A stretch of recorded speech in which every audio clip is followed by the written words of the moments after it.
Rain hammered the forest floor when Elena Voss heard the sound that would change her life forever.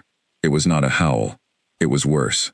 It was a low, ragged groan, the kind of sound an animal makes when it knows it might die alone. She had no business being in these woods after dark.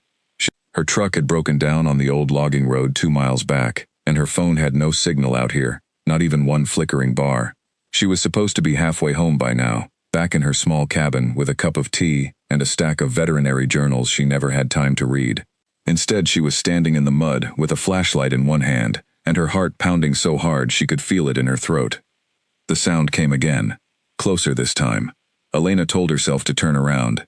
Every rational part of her brain screamed at her to get back to the road and wait for a passing car, however unlikely that was at midnight in the middle of nowhere.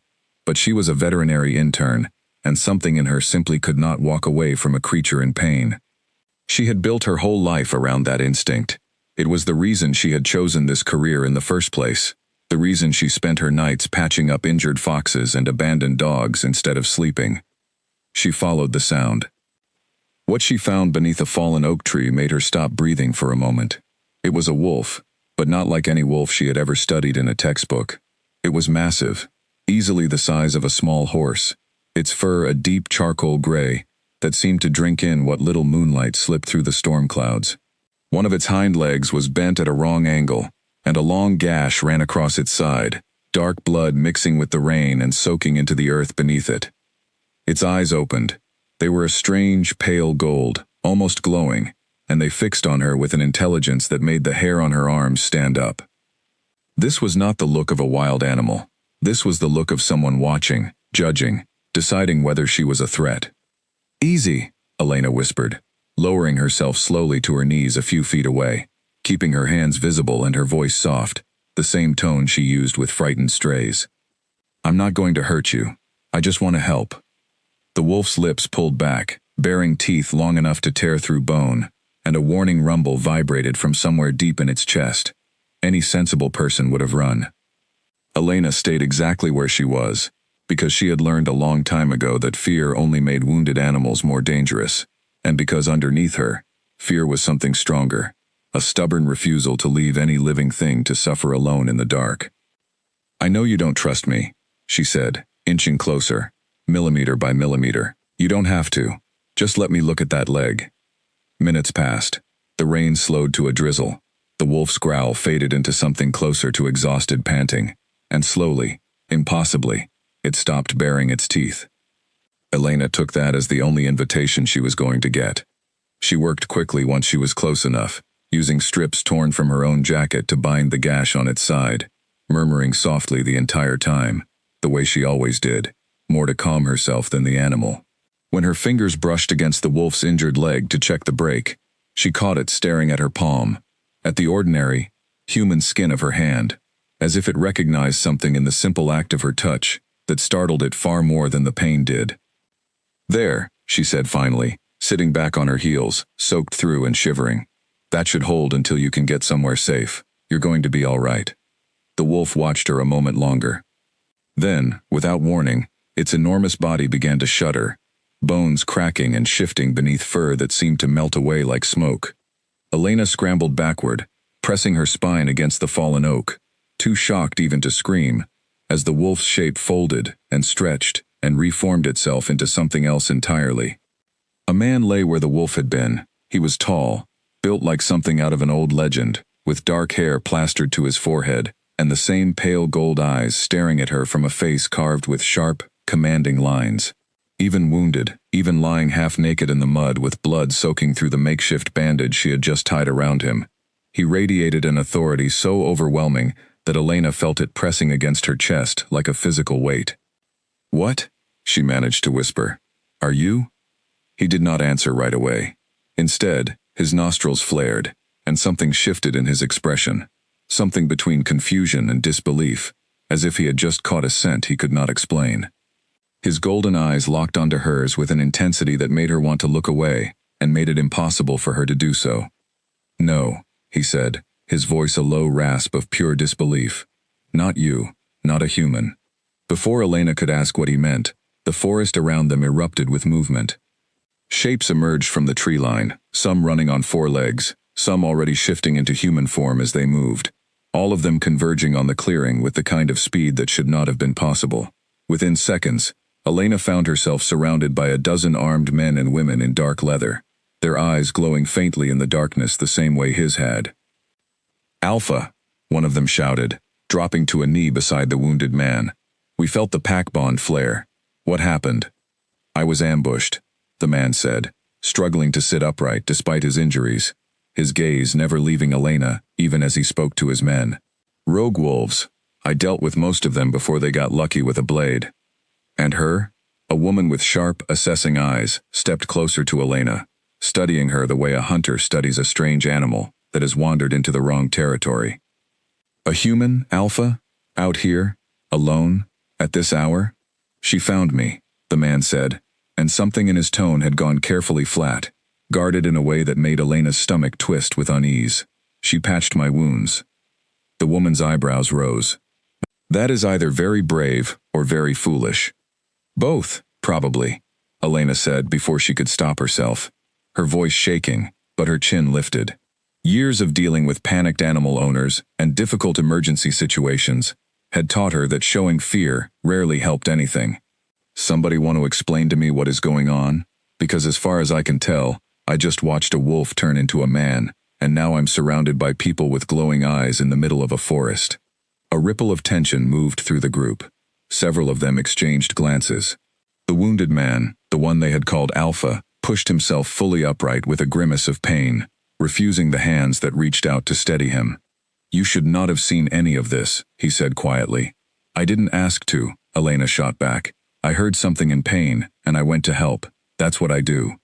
If that's a crime around here, then arrest me, but somebody better tell me what exactly I'm dealing with, because I have a truck 2 miles back and a very normal life I would like to return to." For a moment, nobody spoke. The rain had stopped entirely now, and the only sound was the dripping of water from the leaves overhead.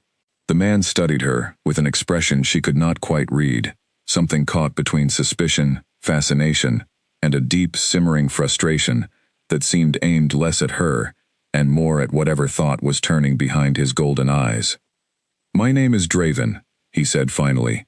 "I am the Alpha King of the Blackthorn Pack. What you saw tonight, the shifting, is something my people have hidden from humans for centuries, and for good reason. It cannot leave this forest." "So what happens now?" Elena asked, trying to keep her voice steady, even as her pulse hammered against her ribs. "You erase my memory? Lock me up?" "I'm a veterinary intern, not a spy. I don't even own a working phone right now."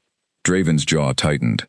He took a step toward her, and despite his injuries, despite the blood still seeping faintly through his bandage, the movement was enough to make every instinct in Elena's body scream at her to back away. She held her ground anyway, though her legs trembled with the effort. He stopped less than a foot away, close enough that she could see the strange flecks of amber deep within his golden eyes, close enough to feel the heat radiating from his skin despite the cold night air. He leaned down, inhaling slowly, deliberately, the way a wolf might catch a scent carried on the wind, and whatever he found there made every muscle in his powerful frame go rigid. "Impossible," he murmured, more to himself than to her. "What is impossible?" Elena demanded, though a strange, prickling awareness had begun crawling across her skin, a feeling she could not name, as if something invisible had reached out and wrapped itself around her chest the moment he leaned close. Draven straightened abruptly, stepping back as though she had burned him. His expression twisted into something dark, something furious, and when he spoke again, his voice had dropped into a growl so low it seemed to vibrate the very air between them. "She is my mate," he said, and the words landed on the clearing like a thunderclap.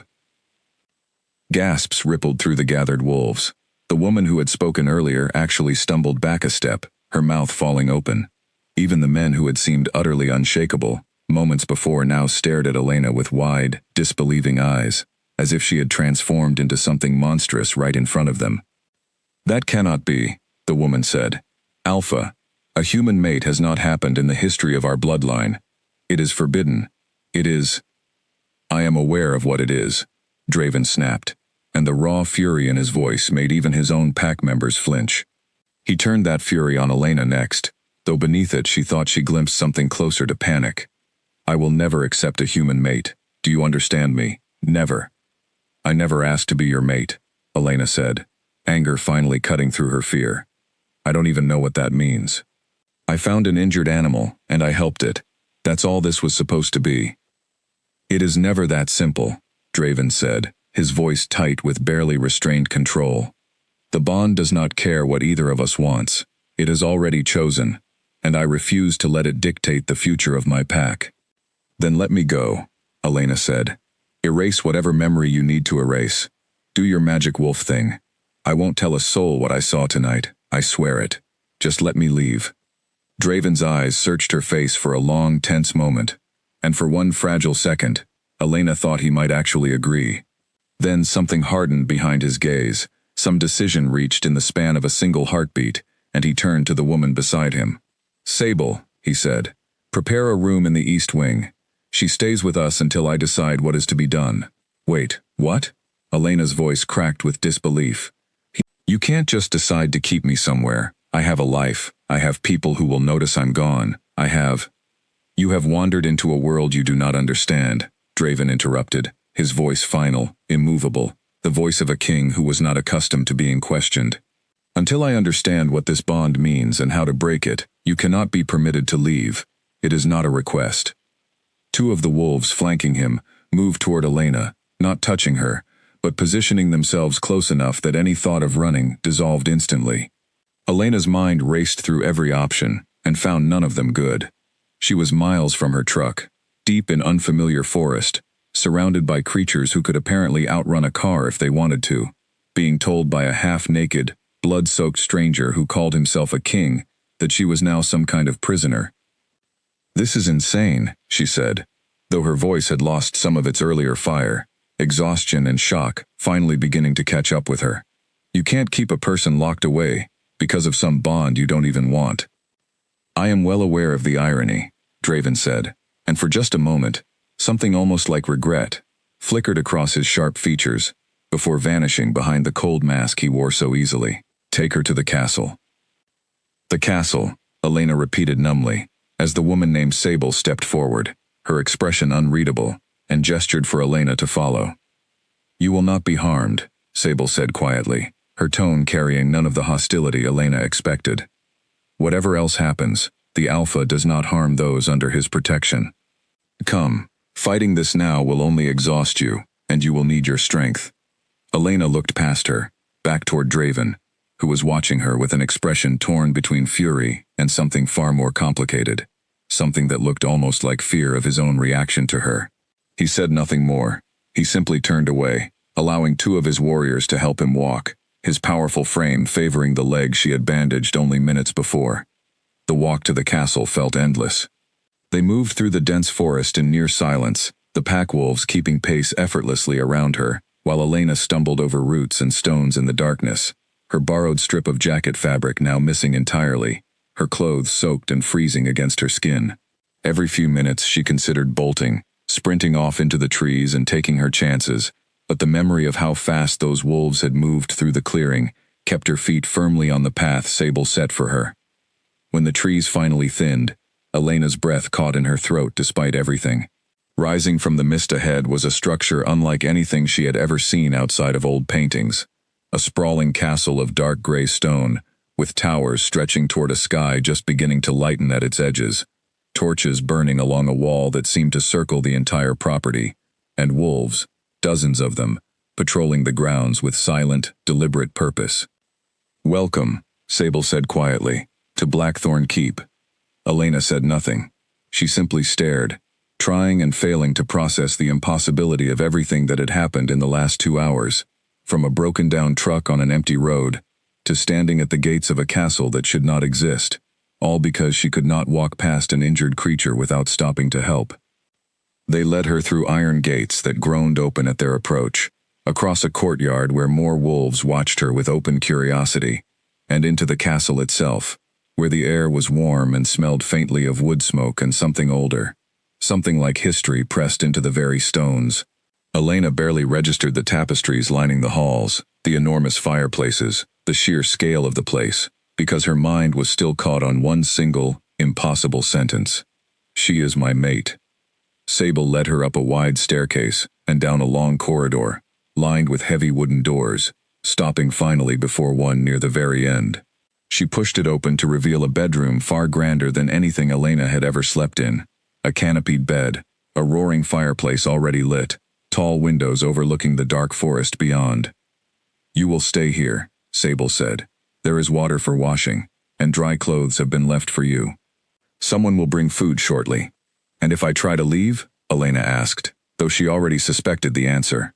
Sable's expression softened, just slightly, with something that might have been sympathy.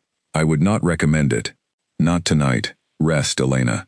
Tomorrow will bring more questions than answers, I am certain.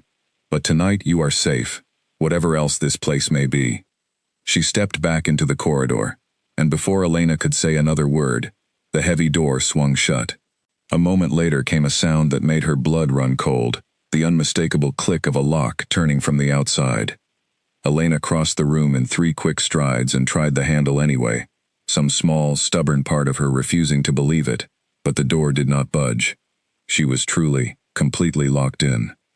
She turned slowly, taking in the room again, the fire crackling in the hearth, the enormous bed, the beautiful, terrible cage she now found herself trapped inside, and sank down onto the edge of the mattress, her whole body finally beginning to shake with the delayed shock of everything that had happened.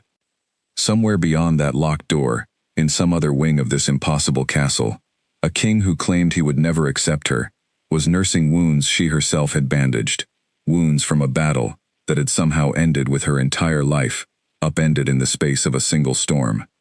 Elena closed her eyes and tried to breathe, tried to make sense of a night that refused to make any sense at all, and beneath the fear and the confusion and the exhaustion, she felt something else stirring, something she did not want to name, a strange, invisible thread that seemed to pull taut every time she thought of those pale gold eyes staring at her, as though she were both the answer to a question he had never asked, and a curse he could not escape.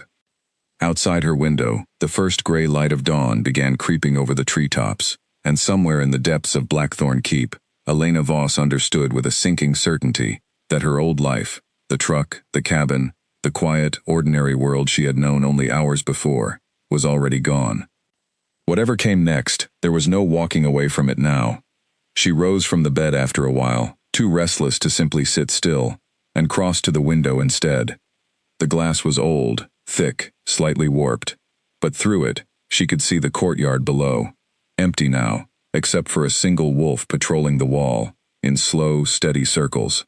She pressed her palm against the cold glass and thought about Nadia, her best friend since college, who was probably asleep right now, with no idea that Elena had vanished into a world of castles and shifting men.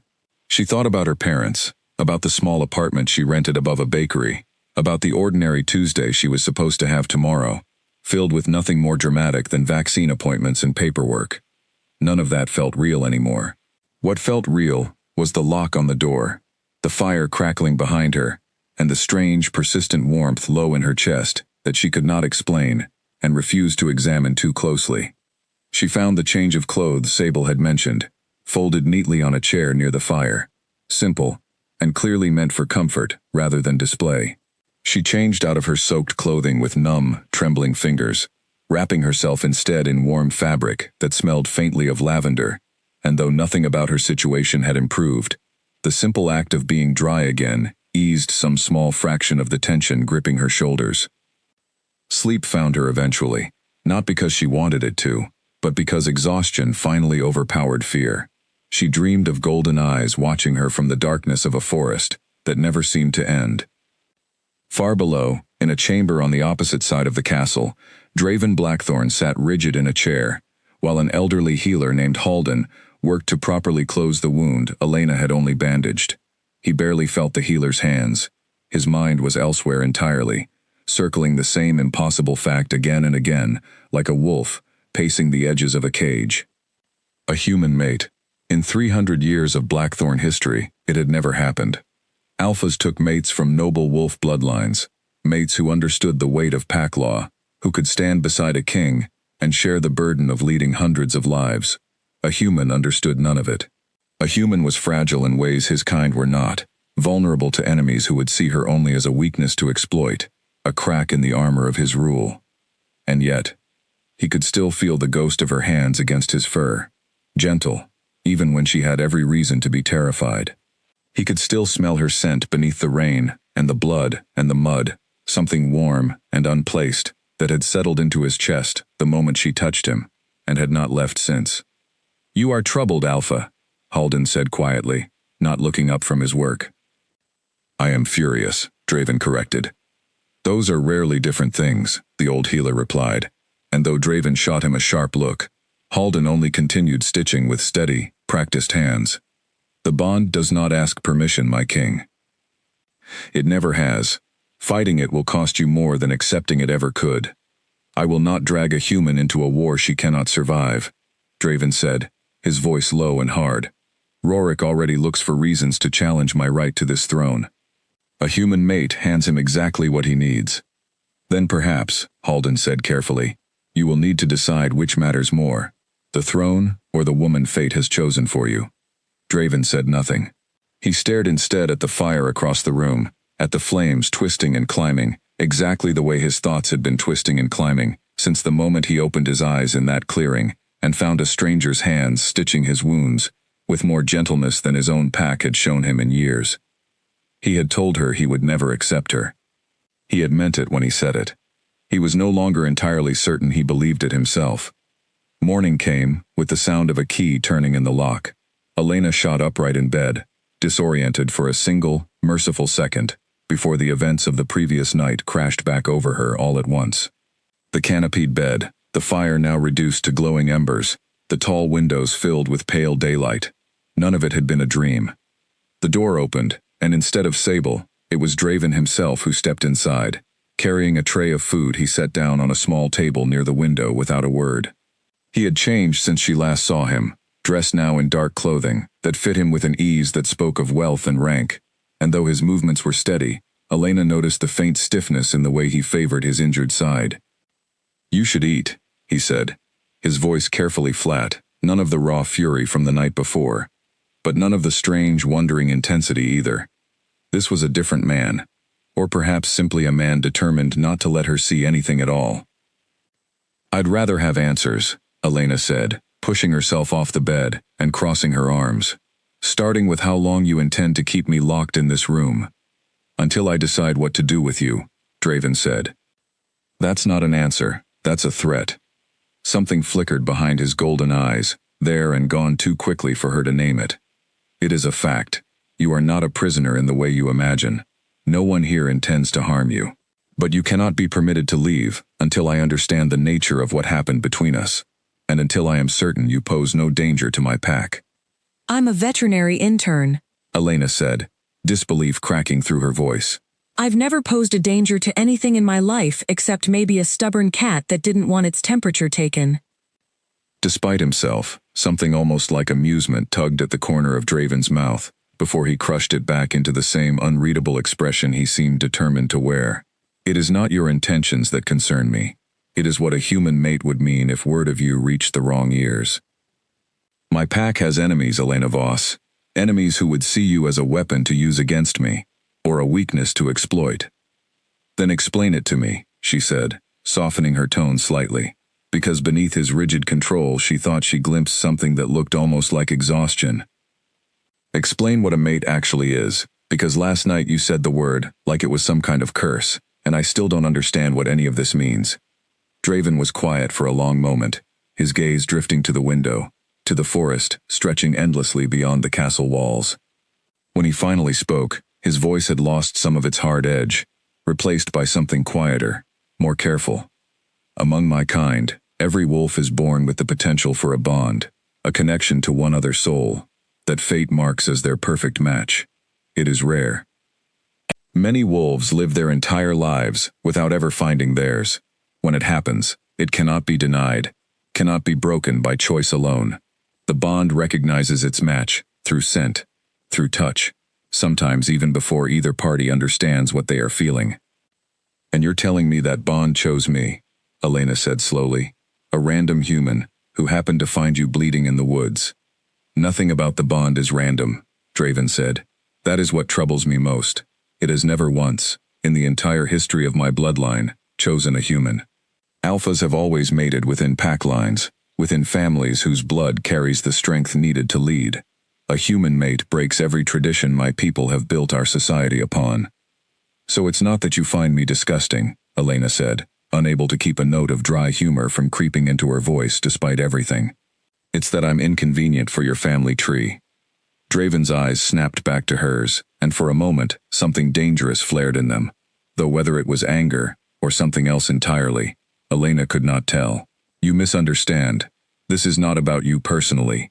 This is about a bloodline that has ruled for 3 centuries, about a council that will use any excuse to challenge my authority, about a cousin who already circles my throne like a wolf scenting weakness in a wounded packmate.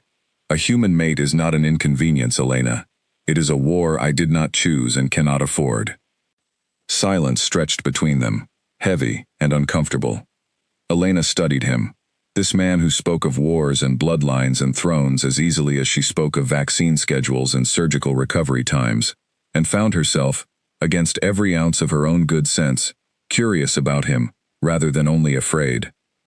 Eat, Draven said finally, gesturing toward the tray he had brought, his voice returning to its earlier, guarded flatness. Whatever else happens, I will not have it said that I let my mate starve. He left before she could respond, the door locking once more behind him with the same cold, final click. Elena stared at it for a long moment before turning to the tray, her stomach finally reminding her that she had not eaten anything since the previous afternoon. The food was simple but good, bread still warm from an oven somewhere in the castle, fruit she did not recognize, a rich stew that filled the room with a scent that made her mouth water despite her circumstances. She ate slowly, methodically, trying to steady the storm of thoughts still swirling through her mind. Sable arrived not long after, carrying fresh clothes, and, more welcome still, a small basin of warm water for washing. Unlike Draven, there was nothing guarded in the way Sable moved, no walls thrown up between them, only a quiet, watchful kindness that made Elena feel, for the first time since the previous night, like she was speaking to someone who might actually be on her side. You're not what I expected, Elena said, watching the woman arrange the fresh clothing across the same chair as before. What did you expect? Sable asked, a faint smile touching her lips. I don't know. Someone colder, maybe. Everyone else looked at me last night like I was some kind of disease. Sable's smile faded slightly, replaced by something more thoughtful. Forgive them for that. It is not personal cruelty, only fear. A human mate has never happened in the history of our pack. Not once, not in 300 years of recorded lineage. Some among us believe it can only mean disaster. Disaster how? Elena asked, setting down the piece of bread she had been holding. Sable hesitated, glancing toward the door, as though checking they were truly alone, before continuing in a lower voice. There is an old belief, more superstition than fact if you ask me, that a human mate signals weakness in the bloodline itself, a sign that the wolf blood is thinning, growing less pure with each generation. The elders fear it. They fear what it might mean for the strength of future heirs, for the pack's ability to defend its territory against rivals who would take advantage of any perceived softness. So they think I'm going to make him weak, Elena said flatly, just by existing. Some believe that, yes, Sable admitted. Others fear something worse, that you might be used against him, that his enemies will see in you a way to wound him that no blade could manage. The Alpha carries the weight of hundreds of lives on his shoulders, Elena. Every decision he makes with that weight in mind. His refusal of you last night was not truly about you at all. It was about all of them. Elena absorbed that in silence, turning the words over in her mind. It should have made her feel better, she supposed, understanding that Draven's fury had never really been personal. Instead, it only left her with a strange, hollow ache she did not entirely understand. A small and foolish disappointment that had no business existing, given everything else happening around her. Can the bond actually be broken? She asked instead, pushing the unwelcome feeling aside. He said he wanted to find a way. Is that even possible? Sable's expression grew careful, measured. There are old stories of attempts, none of them successful, and most of them costly to both parties involved. I would not put much faith in the possibility, if I were you. But I would also not repeat that opinion where certain members of the council might hear it. Meaning? Meaning, there are those among us who would very much like to see the bond broken, one way or another, Sable said quietly. Not everyone in this castle wishes you well, Elena. I would advise caution and patience. Both will serve you better here than defiance, whatever your instincts tell you. The warning settled uneasily in Elena's stomach, joining the tangled mess of fear and confusion already lodged there. She thought of the sharp-eyed woman from the clearing the night before, the way she had looked at Elena, as though measuring exactly how much of a threat she represented. She thought of the word Draven had used, enemies, and wondered how many of them might already be closer than she realized, perhaps even walking the same halls she was locked away within. How long has he been Alpha? She asked instead, needing something else to think about. 5 years, Sable said. He took the throne young, after his father was killed during a border dispute with a rival pack. He has ruled well, better than most expected of someone so young, but it has not been without cost. He trusts very few, and he carries far more than any one wolf should have to carry alone. Something in the way Sable said it, quiet and almost fond, made Elena wonder just how much loyalty this woman held for her king, and whether that loyalty extended to protecting Elena as well, or only to protecting him from whatever complication she represented. Thank you, Elena said finally, for being honest with me. It's more than anyone else here has bothered to be. Sable inclined her head, gathering the empty tray from breakfast. Rest while you can. The council will likely wish to discuss your presence soon, and I doubt that conversation will be gentle. She left, and once again the lock clicked shut behind her, sealing Elena inside the beautiful gilded room that felt less like a bedroom with every passing hour, and more like exactly what it was, a cage dressed up in silk and firelight. Elena crossed to the window and pressed her forehead against the cool glass, watching the wolves moving below in the courtyard, wondering how many of them were already whispering about the human the Alpha King had dragged into their world and did not want. Somewhere out there, beyond these walls, her real life was waiting for her to return to it. Somewhere out there, Nadia was probably calling her phone over and over with no answer, growing more worried with each unanswered ring. Elena closed her eyes and forced herself to breathe slowly, steadily, holding on to the only thing she could control in a situation that had stripped away every other choice. She would survive this. Whatever else happened, whatever the council decided, whatever strange, invisible thread now seemed to bind her fate to a king who had roared his refusal of her before the sun had even risen, Elena Voss intended to survive it. She simply had no idea yet how much surviving it was going to demand of her. The day crawled by in slow, aching hours. Elena paced the length of the room more times than she could count, tested the window latch and found it sealed tight, and eventually gave up trying to force answers out of a situation that clearly had no interest in giving them freely.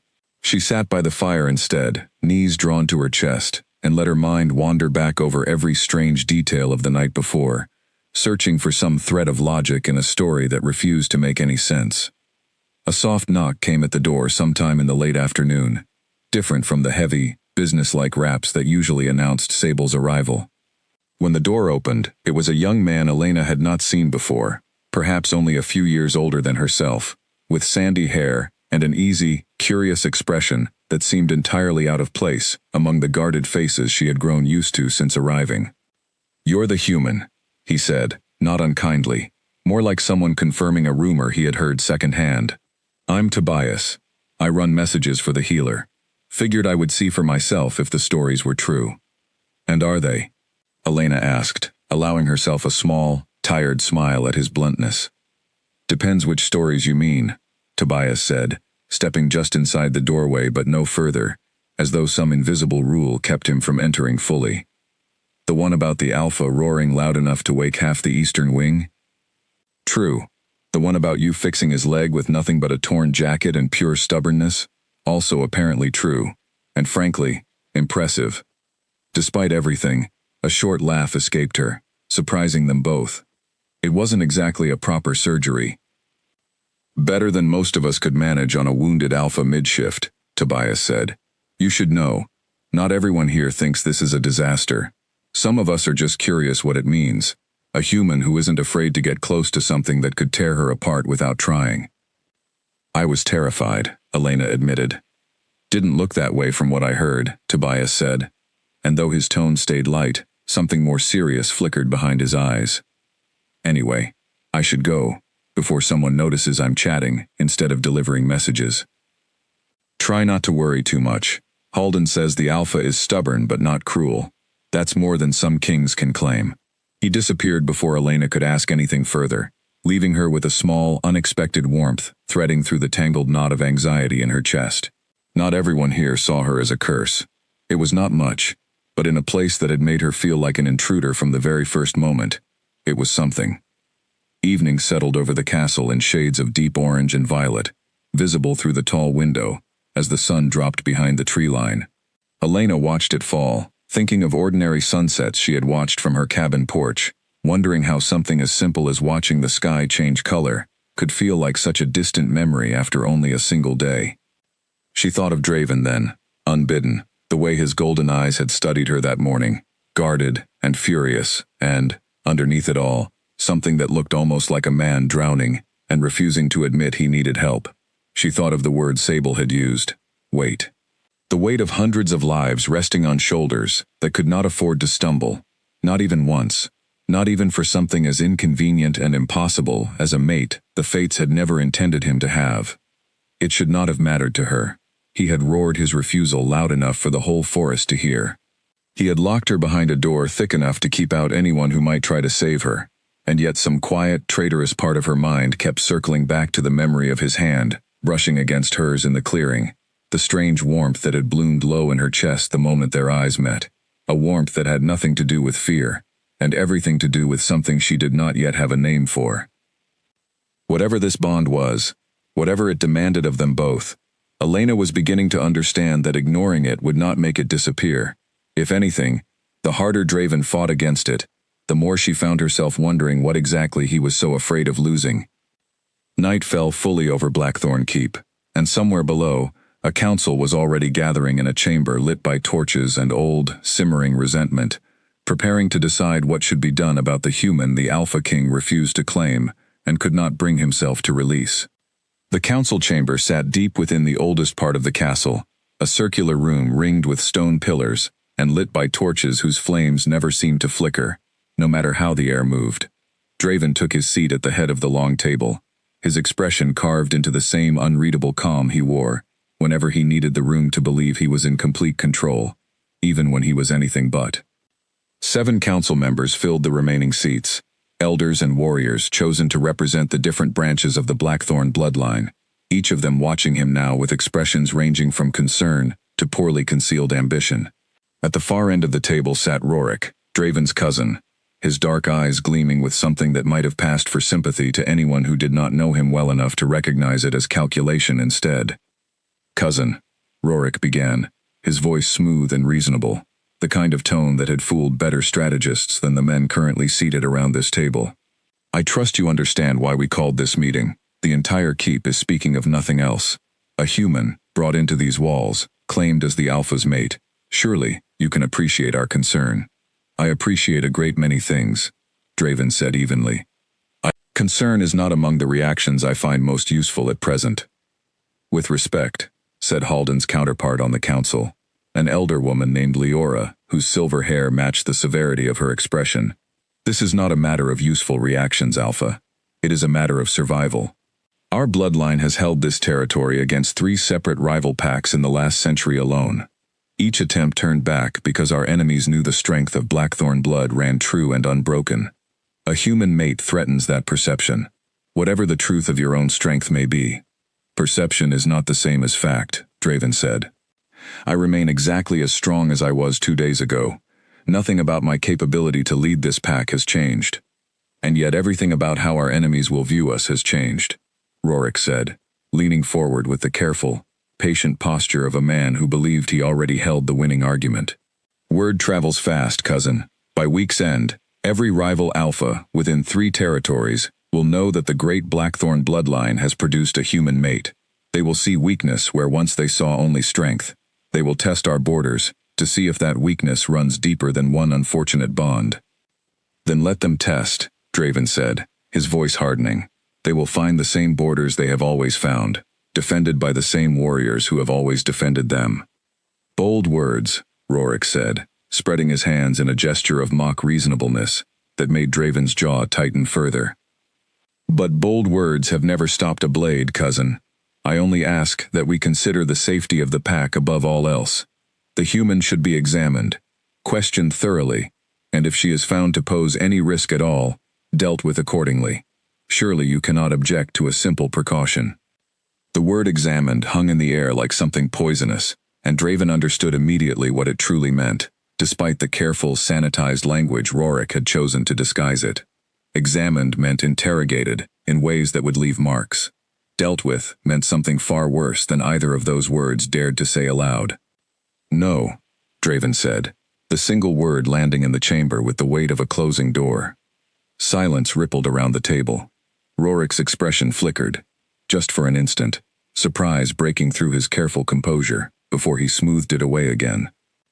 Alpha, Leora said carefully, we understand this situation is difficult for you personally, but the Council exists precisely for moments such as this, when personal feeling and the safety of the pack come into conflict.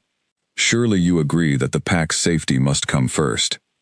I agree entirely, Draven said, which is precisely why I refuse to allow her to be tortured for information she does not have.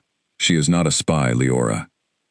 She is a veterinary intern who happened to be walking through the wrong forest at the wrong time, who chose to help a wounded animal instead of running for her life when she had every reason to. If that is the sort of threat this council fears, then perhaps this council fears the wrong things. You cannot know her intentions with such certainty, Rorik pressed. She could be exactly what she claims, and still be turned into a weapon against you, without her knowledge or consent. Enemies do not always require willing participants, cousin. Sometimes an unwitting one serves just as well. It was, Draven realized with quiet fury, a fair point, one he had already turned over in his own mind more times than he cared to admit. That did not mean he intended to hand Elena over to whatever brutal process Rorik had in mind, under the polite disguise of a word like examination. She remains under my protection, Draven said, rising from his seat, his full height and presence filling the chamber in a way that made even the most stubborn council members shift uncomfortably in their seats. No one touches her without my direct order. Anyone who attempts otherwise will answer to me personally, and I promise you, that answer will not be gentle. And what of the bond itself? Rorik asked, his voice quieter now, more careful, though the challenge beneath it remained sharp as ever. Do you intend to accept her fully, cousin? To make her your Luna? Because I promise you, half measures will satisfy no one in this room, least of all our enemies watching from beyond our borders. Draven's silence stretched a moment too long, and he saw the way Rorik's eyes narrowed at the hesitation, cataloging it, filing it away for later use, the way he filed away every crack he ever found in Draven's armor. I have not decided, Draven said finally, forcing the words out through gritted teeth. The bond is new. I intend to understand its nature before making any decision that affects the future of this entire pack. How very careful of you, Rorik said, and though his tone remained perfectly courteous, the insult buried within it was unmistakable to everyone at the table. I only hope your careful deliberation does not cost us dearly, while our enemies grow bolder by the day. The meeting dragged on for another hour, circling the same arguments from different angles. The council members split roughly between those who supported Draven's decision to protect Elena, and those who, whether from genuine fear or quiet ambition, sided with Rorik's calls for more drastic action. By the time it finally ended, Draven's head throbbed with an exhaustion that had nothing to do with his healing wounds, and everything to do with the impossible balance he was being asked to strike between duty and instinct. He found himself walking the corridors afterward, instead of returning to his own chambers, his feet carrying him, almost without his permission, toward the east wing, toward the locked door behind which Elena waited, unaware of how close she had come, in that very meeting, to a fate he refused to even fully picture. He stopped outside her door, hand raised to knock, then lowered it again, uncertain suddenly of what he even intended to say. He had spent the entire day insisting to himself that his protection of her was purely strategic, a matter of pack safety and nothing more. Standing here now, his hand hovering uselessly in the air, he could no longer pretend the explanation was quite so simple. The truth he had been refusing to examine as carefully as Rorik wished to examine Elena herself, was that the thought of anyone laying a hand on her had sent something feral and violent surging through his chest during that meeting. Something that had nothing to do with pack politics, and everything to do with an instinct so deep and immediate, it frightened him more than any rival alpha ever had. He was not merely protecting a potential political liability. He was protecting his mate, and some primal, undeniable part of him had already accepted that truth completely, whatever the rest of him still insisted on denying. Raven pressed his palm flat against the wood of the door, feeling the faint warmth of the fire burning within, and for a long moment simply stood there in the quiet corridor, caught between the king he was sworn to be, and the wolf who had already, irrevocably, chosen. Finally, he lowered his hand, and turned away without knocking, retreating instead toward his own chambers, though the image of Elena's fierce, unafraid expression from the clearing followed him the entire way, refusing to loosen its grip no matter how far he walked. Inside her room, Elena had heard the footsteps stop outside her door, had held her breath waiting for it to open, and felt an unexpected, confusing disappointment settle over her when the footsteps finally retreated instead. She told herself it did not matter. She told herself she should be relieved, not disappointed, that whoever had paused outside her door had chosen to leave her alone rather than intrude. She did not entirely believe herself. Sleep came slowly that night, tangled with half-formed dreams of council chambers she had never seen, and voices arguing in tones too low to fully understand, of golden eyes watching her from across some great, unbridgeable distance, torn between two versions of himself neither one could win outright. She woke before dawn to the sound of raised voices somewhere below, too muffled by distance and stone to make out clearly, but sharp enough in tone that her stomach twisted with unease regardless. Whatever had been decided in that council chamber the day before, Elena understood instinctively that her fate remained far from settled, and that somewhere in this castle, forces were already moving that had nothing to do with fate or bonds, and everything to do with power, ambition, and a throne that more than one person in these walls seemed eager to claim for themselves. She rose from bed and crossed to the window, watching the first gray light of morning creep over the treetops exactly as it had the morning before, and wondered, with a chill that had nothing to do with the cold glass beneath her palm, how many more mornings like this one she would be given, before whatever storm was building beneath this castle's surface finally broke. 3 days passed in much the same rhythm, meals delivered on schedule, Sable's brief visits offering the only real conversation Elena had to look forward to, and long, empty hours spent staring out a window at a world she was no longer permitted to walk through freely. She had expected, somewhere in the back of her mind, that isolation of this kind would break her spirit eventually. Instead, it only sharpened something inside her, a stubborn refusal to let this strange castle, and its stranger king, reduce her to something small and frightened. On the fourth evening, the door opened without the usual knock, and Draven stepped inside carrying nothing this time, no tray of food, no excuse for his presence beyond whatever had actually brought him there. Elena straightened from where she had been curled in the window seat, watching him with the same wary curiosity that had become her default reaction to nearly everything in this place. "You're not eating enough," he said, which was not at all what she had expected him to open with. "I'm eating exactly as much as someone gets when they spend their entire day locked in one room with nothing to do," Elena replied. "There's only so much stew a person can look forward to before it stops feeling like a meal and starts feeling like a routine." Something that might have been the ghost of a smile touched his mouth before vanishing again. Fair enough. He crossed to the window seat opposite hers, close enough now that Elena could see the faint shadows beneath his eyes, evidence of a man who was not sleeping much better than she was. Whatever meeting had happened days ago, whatever argument had left those raised voices echoing through the halls before dawn, it had clearly cost him something. "Why are you here?" Elena asked, more gently than she intended. Draven was quiet for a long moment, his golden gaze fixed on the darkening forest beyond the glass. "I find myself, against my better judgment, wanting to know more about the woman my instincts have already decided belongs to me, whether either of us wishes it or not." The honesty in his voice caught her off guard, stripped bare of the guarded coldness he usually wrapped around every word. "That's surprisingly direct, coming from you." "I am not accustomed to feeling things I cannot control," he admitted.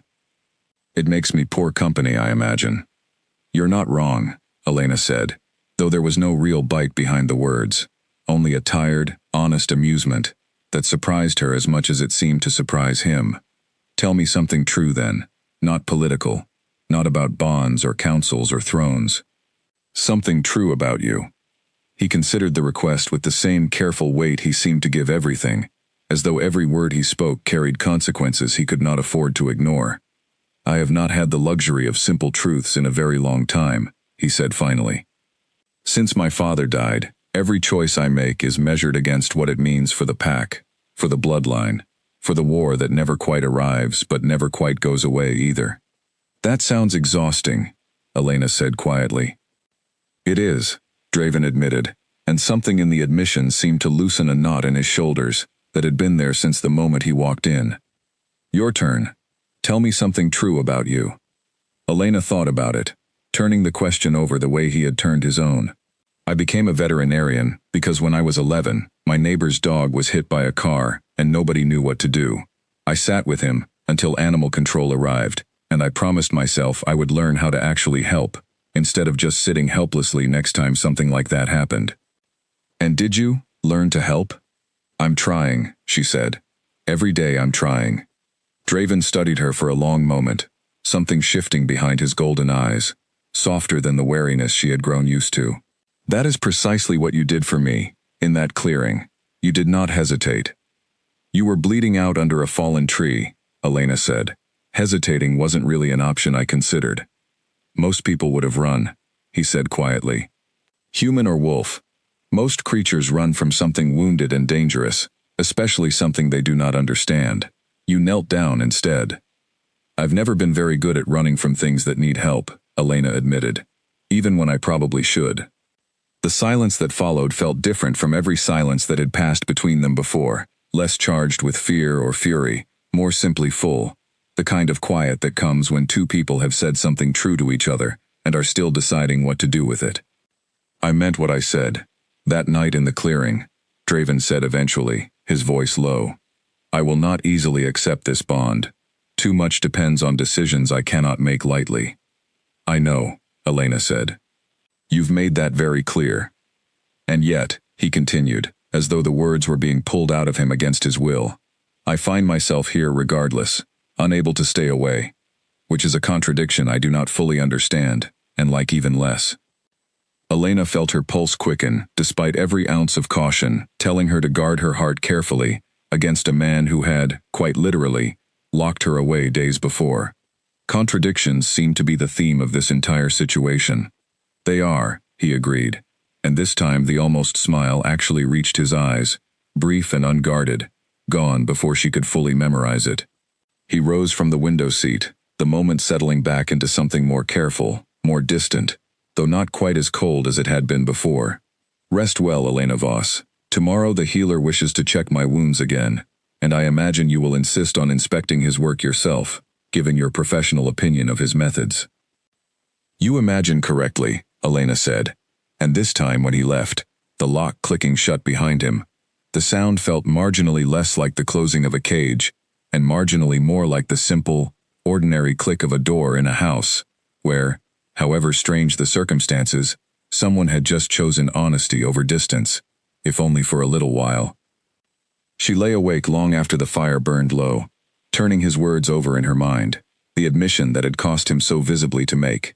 He had not softened his position. He had not promised anything beyond honesty in a single stolen conversation. And yet something had shifted between them tonight. Something small but undeniable. A crack in the wall he had built so carefully around himself since the moment they met. Elena was not foolish enough to mistake one honest conversation for safety. She had seen enough of Rorik's cold, calculating eyes, in the brief glimpse she caught of him crossing the courtyard the day before, to know that danger still circled this castle, patient and watching. But for the first time since the storm that had upended her entire life, she allowed herself to feel something other than fear when she thought of Draven Blackthorn.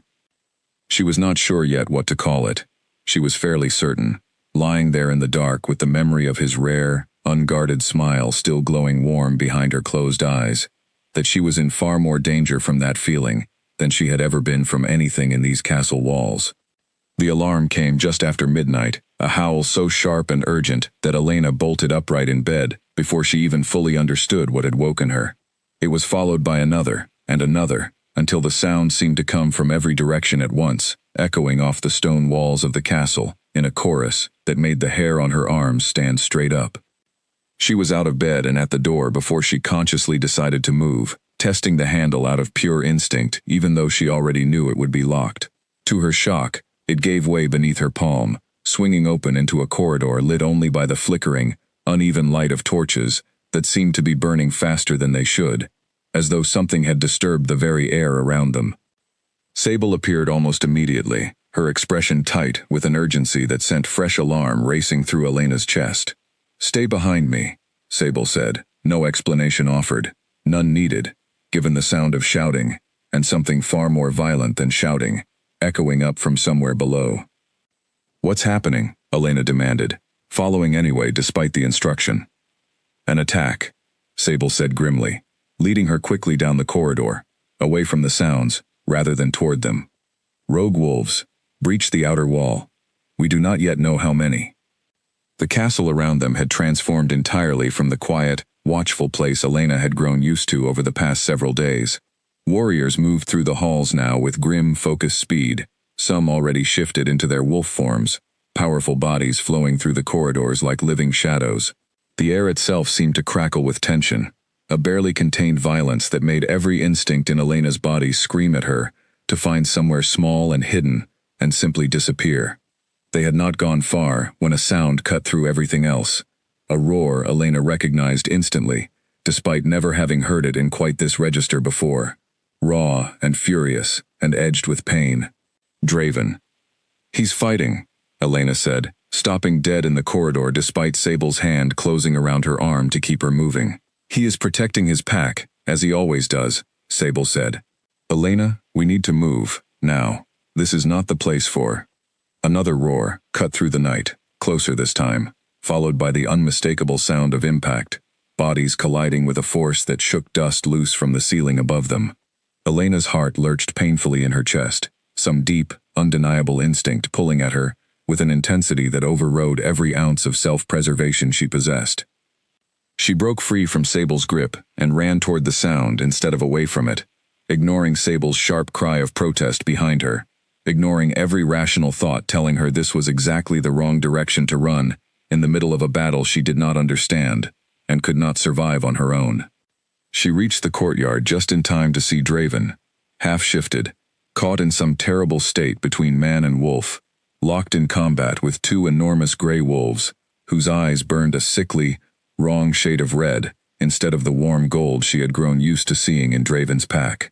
Blood matted his fur where his side had been torn open again, the same wound she had bandaged in that clearing days ago, reopened and worse now than it had been before.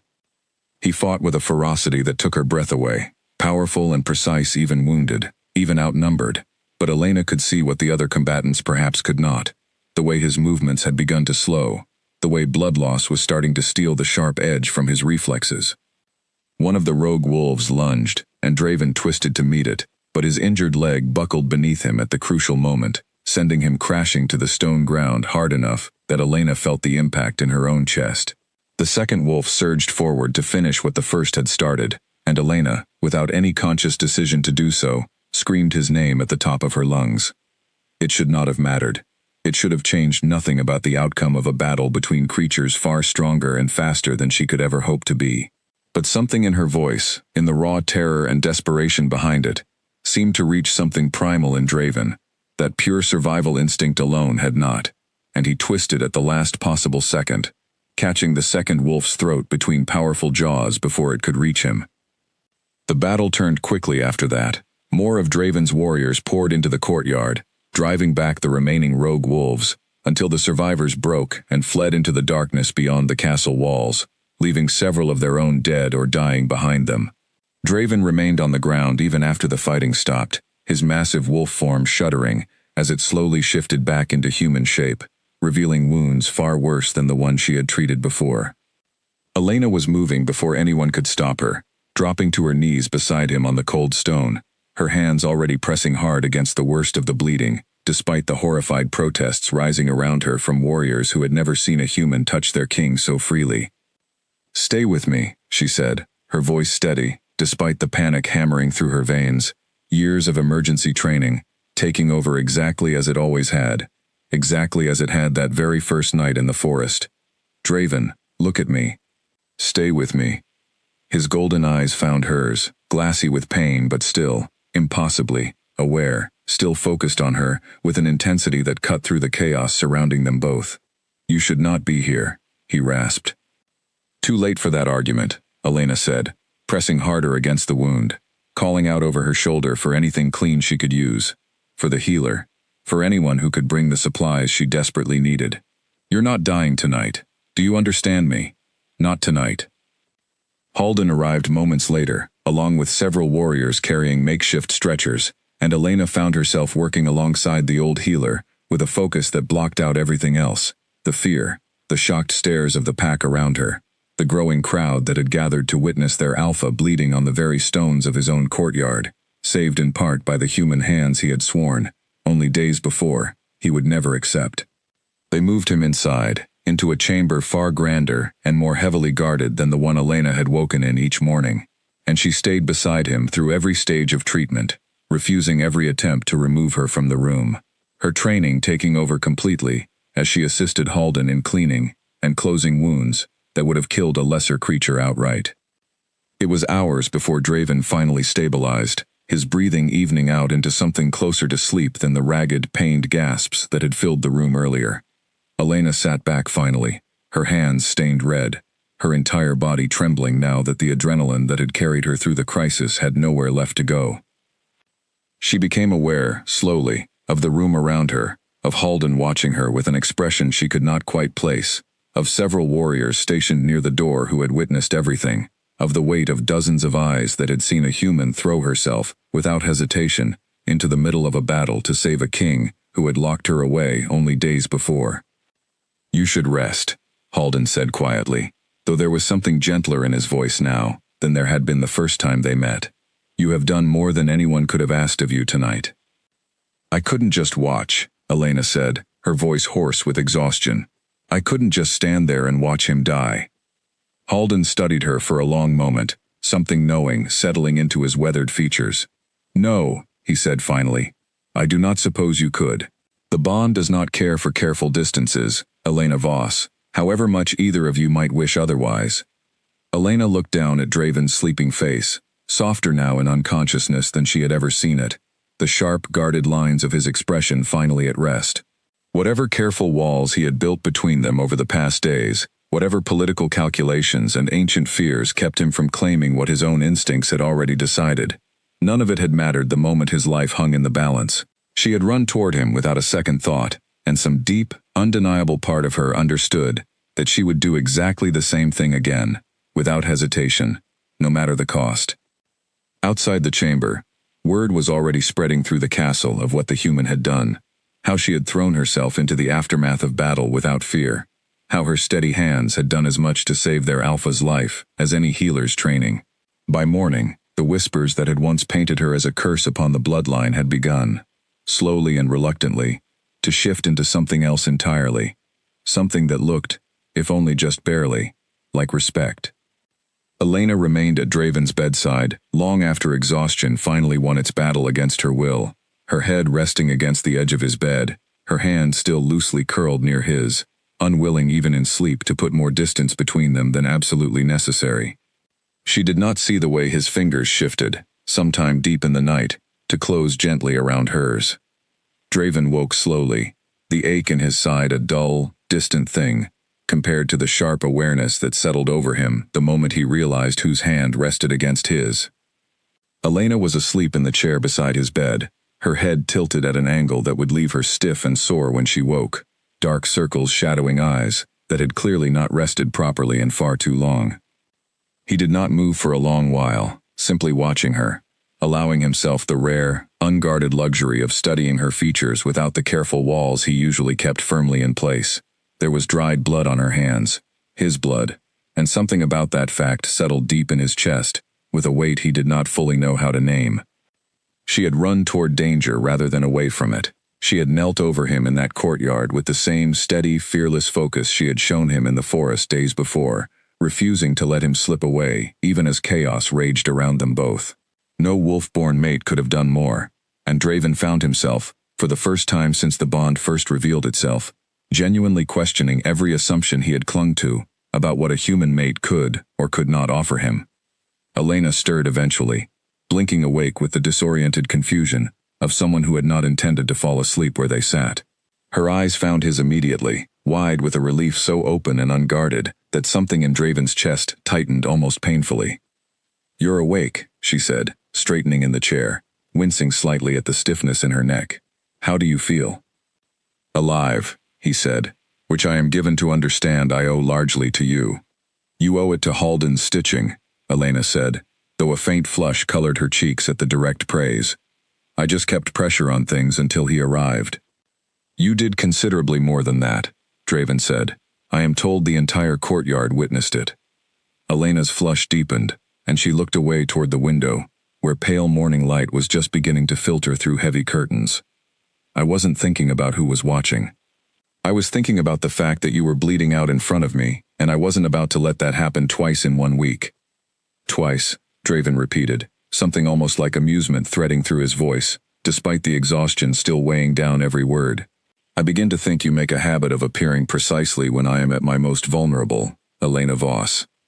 "Someone has to," she said, though the teasing note in her voice could not quite mask the very real fear that had driven her actions the night before, fear that still lingered visibly in the tightness around her eyes. He reached for her hand then, deliberately this time, no longer hidden beneath the cover of sleep, and felt the same warmth spread through him that had first startled him in that forest clearing, a warmth that had nothing to do with simple gratitude, and everything to do with a bond he had spent days trying and failing to deny. "I am not accustomed to needing anyone," he admitted quietly. "It is not a comfortable feeling." "I don't imagine it is," Elena said, "for a king who's spent 5 years convincing everyone around him that he doesn't need anything at all." The observation landed closer to the truth than he expected, and Draven found himself studying her with fresh appreciation for how quickly she had come to understand him, despite having known him for barely a week, despite every wall he had thrown up between them since the very first night. "The attack," he said, forcing his mind back toward the practical matters that could not wait, however much he might have preferred to remain in this quiet, fragile moment a while longer. "Do we know who sent them?" Elena's expression sobered immediately. "Sable mentioned rogue wolves, but nobody said much beyond that. Should I know more than that?" Draven's jaw tightened, old suspicion hardening into something closer to certainty. "Rogue wolves do not simply wander onto Blackthorn land and breach our outer defenses without knowledge of our patrol patterns, without knowing precisely when and where to strike. This was planned. Someone provided information no outsider should have possessed." "You think it was someone inside the pack," Elena said slowly, understanding dawning in her expression. "I think," Draven said carefully, "that certain members of my council have made their objections to your presence here quite clear, and that objections left unaddressed have a way of finding more direct methods of expression." Elena's stomach turned cold at the implication. "You think Rorik did this?" "I have no proof," Draven admitted. "Only instinct, and instinct alone is not enough to move against a member of my own council, however strongly I might suspect him. But I intend to find that proof, Elena, and when I do, he will answer for it." She was quiet for a long moment, absorbing the full weight of what he was telling her, the danger that had followed her into this castle, now clearly extending far beyond simple political inconvenience. "This is my fault," she said finally. "If I hadn't found you in that forest, if the bond hadn't chosen me, none of this would be happening. You wouldn't be lying here wounded. Nobody would have died in that courtyard last night." "No," Draven said firmly, his grip tightening around her hand. "This is not your fault. The bond does not choose carelessly, Elena, whatever ancient fears my people cling to, and the ambitions that drove last night's attack, existed long before you ever stepped into that clearing. Rorik has circled this throne since the day my father died. You are simply the excuse he has been waiting for, not the cause." Elena wanted to believe him, wanted to release the guilt that had settled heavy in her chest since Sable first mentioned the word attack, but some part of her could not quite let go of the knowledge that her presence here, however unintentional, had become the spark that lit an already smoldering fire. "What happens now?" she asked instead, needing something more solid to hold on to than guilt or fear. "Now," Draven said, "I heal, and I investigate, and I make certain that whoever ordered that attack understands precisely the price of threatening what is mine." The word landed between them with quiet weight, and Elena's breath caught slightly at the possessive certainty in his tone, so different from the guarded denial he had clung to only days before. "Mine," she repeated softly. "That's new." Draven held her gaze, something raw and unguarded flickering behind his golden eyes. "I fought against this bond, because I feared what it would cost my people, my throne, everything I have spent 5 years building. I still fear those costs, Elena. But I fear something else now, something I did not expect to fear at all." "What's that?" she asked, barely above a whisper. "Losing you," he admitted, the words costing him something visible, something that spoke of a man unaccustomed to admitting weakness of any kind. "Last night, watching those wolves close in on you before the battle turned, I understood with absolute clarity that I would burn this entire kingdom to the ground before I let anyone take you from me. That is not the reaction of a king weighing political costs, Elena. That is something else entirely."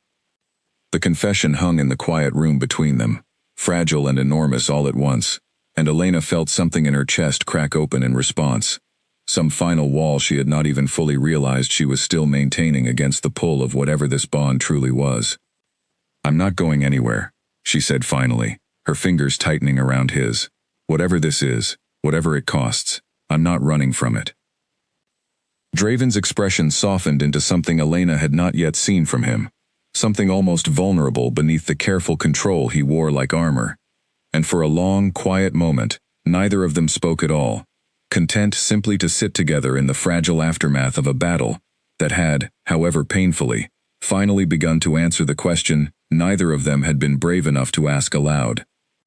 Whatever came next, whatever dangers still circled this castle waiting for their next opportunity, something between them had shifted permanently in that courtyard, sealed not by words or ceremony, but by blood, fear, and the simple, undeniable truth of two hands refusing to let go of each other.